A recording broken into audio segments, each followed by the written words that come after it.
In this video today, just going to look at 3 reasons why your sales calls or your calls with prospects don't close. And then I'm going to look at basically what the fix is so you can start improving this straight away. So on the left hand side here, you can see why don't they close. So you're getting the wrong people on the call in the first place. So people that are badly qualified, never a fit, don't have any money. You actually can't help them with your service, stuff like that. So when they jump on the call, they're basically just there to be like, oh, like, what's this about? And they have no intention of actually paying you money. They're just doing it to make themselves feel good, make themselves like they're making progress. But in the grand scheme of things, it's just going to be a complete waste of your time. The other thing here you'll see is kind of pitching too early. So we see this quite a lot with salespeople in general. If you haven't kind of done much practice in the way of this, you don't have too much structure to your call, is that you get them on the call and the instant kind of thing you're kind of rushing to get into is selling to them, telling them why it's so good, telling them why they need to buy it before first of all actually understanding what their problem is. Without understanding what their problem is, you actually can't sell to them whatsoever, because if you're just giving a generic sales pitch about how great it is and who you've helped and all this kind of stuff, that's great. But if the prospect doesn't hear kind of repeated back to them or something that exactly mirrors their situation, realistically they're not going to be bought in. And the other thing with that too is the last thing that anyone really wants is to be kind of sold to, especially when it's quite aggressive and it comes across as very kind of hardcore, and you won't really let them off the hook and that kind of stuff. That'll just build up people's sales resistance. So yeah, the first thing you want to do on any sales call is run a bit of a discovery, let them do all the talking, just ask them questions, make sure you fully understand their situation. Once you actually have that information, it becomes way easier to actually guide them into a bit of a sales pitch, which realistically, if you have all that information, you aren't actually really even selling to them. You're more just diagnosing, answering their questions, and prescribing the fix to them, which your solution does. There's also the potential on the other side as well that you get all the information that you need from them, then realize they're not a fit whatsoever, which you can then turn around and be like, look, based on everything you've told me, I don't think we can actually help you, which again will save you a lot of time, will allow you to kind of pre-qualify, move people out of your pipeline, just focus on those people that are a fit. So that's something that I would definitely look to do, especially if you're kind of struggling to close people at the minute. And then finally, just a weak comparable offer. So, for example, in the lead gen space, which is where our agency is, you'll see a lot of these agencies being like, yeah, 2K a month for this, and then you'll get this. But there's nothing in the way of like a guarantee or anything that kind of removes the risk from the prospect or the client itself. So they're kind of paying, hoping that it works. But the problem with that as well is because there's so many people with the same offer doing so many different things, you then get into a bit of a price battle, because what people do is like, oh, well, that person's offering the same, but they're slightly cheaper. And once you get in a bit of a race to the bottom, there's no way you win, because not only are you going to end up undercharging for your services, but every time you come up on a sales call, you're going to get asked the same question, like, why should I go with you? Because your offer doesn't stand out. So that's something I would definitely spend a little bit of time with. And that's also something that we help with, first of all, in our school community called the Senders. But yeah, if you can have basically a grand slam offer where it covers everything that you would need to convert a prospect, removes the risk from them, it's extremely clear what it is you're helping with, and you give them a time frame of when the first results or when the result will be expected to be delivered, that's much more likely to convince someone to give you their money, rather than just like, this is what we do, like, do you want to buy, kind of thing. So they're the 3 things to look into. I'm now going to go into the 3 ways to fix this. So what to do instead, first of all, is qualify before the call. And you're looking for things like their problem, budget, are they the decision maker? And there's a couple of ways you can go about doing this. The first thing, in terms of problem, budget, you can set up pre-call qualification questions on your calendar invite. So when someone books in with you, it may ask them, what's your biggest challenge with X right now?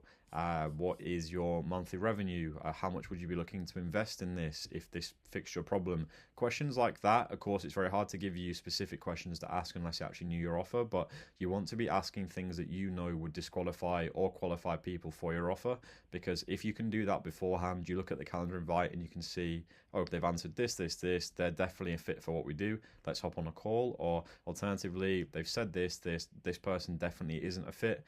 It's going to save you and the prospect 45 minutes to an hour of your time. So it'd be worth just giving them a call and explaining, based off what you've said, this doesn't look like the right fit for us. But then they might actually give you more information where it turns out they are a fit. So again, just a good thing to do with that as well.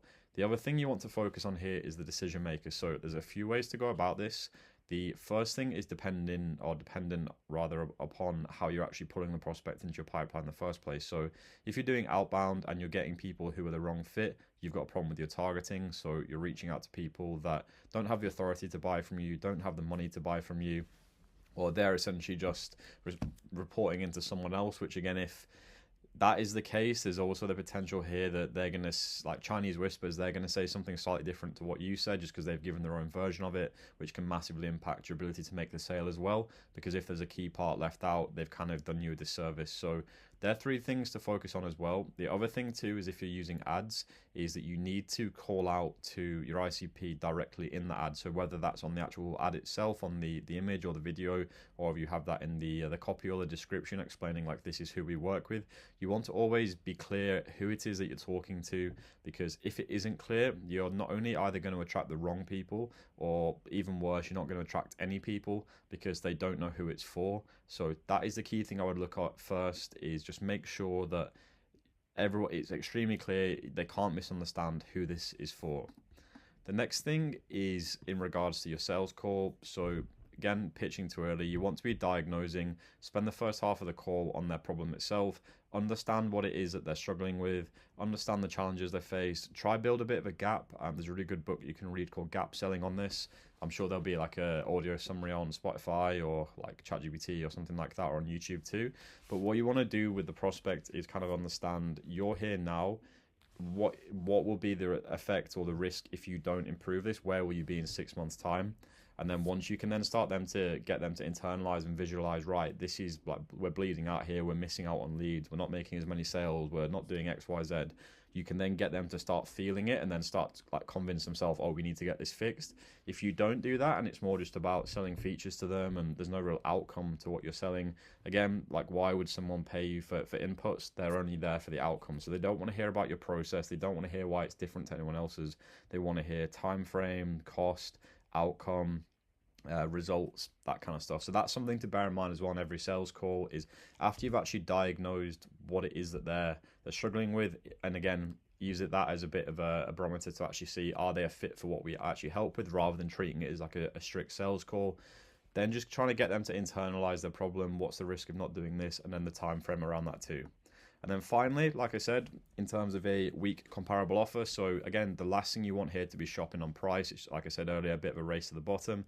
You need to make this a no-brainer offer, so a qualified buyer can't say no to you. And as I said earlier, there's a few ways of doing this: guarantees, risk reversals, giving them like a guaranteed outcome, giving them a time frame, making it clear to them how much work would be required from them. So there's a few different things you can do with a Grand Slam offer, and again, that's all inside of our school community, which we help people with a great deal. And there's kind of three main categories that you have to go through, which again, if you want to learn about those, you can jump into community. I've got a like a scorecard you can put your offer through, review it, and then use that to improve it, and we can also give you live feedback on that too. But again, three things to do here, or three things not to do, is getting the wrong people on the call who are unqualified, pitching too early, and then having a weak comparable offer. And the simple fixes is to qualify before the call, diagnose, then pitch, and then make it a no-brainer. And the final thing I'll give you is a bit of a bonus tip in regards to how you can actually improve your sales calls quite quickly, is after every call, you should be taking a transcript or a video recording from each sales call you have. Take that clip or transcript, put it into Claude, ChatGPT, Gemini, whichever AI tool you use. Ask it for live feedback on what went well, what didn't go well, things you missed. We've been using this quite frequently now for a couple of years, and it's amazing how many things it picks out that you didn't even notice. Then when you go to the next call, you're sure not to mix that, and then you'll miss something else. But again, as you keep doing that, it's like having a live sales coach that continues to improve your calls, improve your framework, improve your kind of script that you're using. And then eventually by the end of it, it becomes kind of autopilot, but you know exactly what sort of you're looking for, what pains, what problems, which then allows you to kind of diagnose, then provide the solution to that. So yeah, that's something I definitely look into doing.